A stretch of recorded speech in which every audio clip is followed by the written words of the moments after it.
শীত মানে হলো পিঠাপুলির উৎসব। গ্রামে গঞ্জে ঢাকা শহরে এমন কেউ নেই যে শীতের দিনে পিঠা খেতে পছন্দ করে।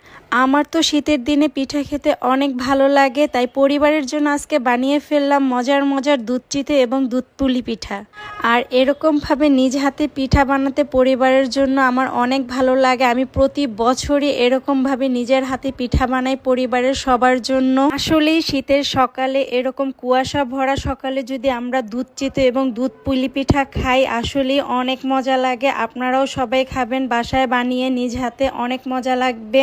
আমি প্রতি বছর পিঠা বানানোর জন্য এই ফ্লাশ মার্ট থেকে আমি গুড় অর্ডার করি। ওদের গুড় একদম অথেন্টিক, খাঁটি, কোনো রকম ভেজাল নেই। আপনারাও ট্রাই করতে পারেন, গুড়ের কোয়ালিটি অনেক ভালো। আসলেই গুড়ের পেজ লিঙ্কটা আমি ক্যাপশনে শেয়ার করে দিয়েছি।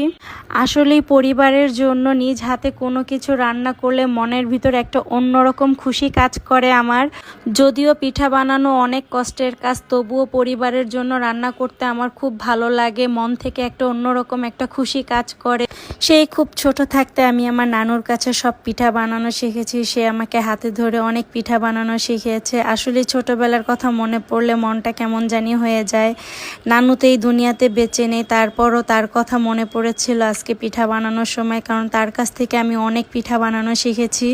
তো আপনাদের ভাইও অফিস থেকে চলে এসেছে, বলল যে আমাকে তাড়াতাড়ি পিঠা দাও, আমি সকাল পর্যন্ত পিঠার জন্য ওয়েট করতে পারবো না, আমি এখনই খাবো। তো কি আর করার, তাকে খাওয়ায় আমিও অনেক শান্তি পেলাম।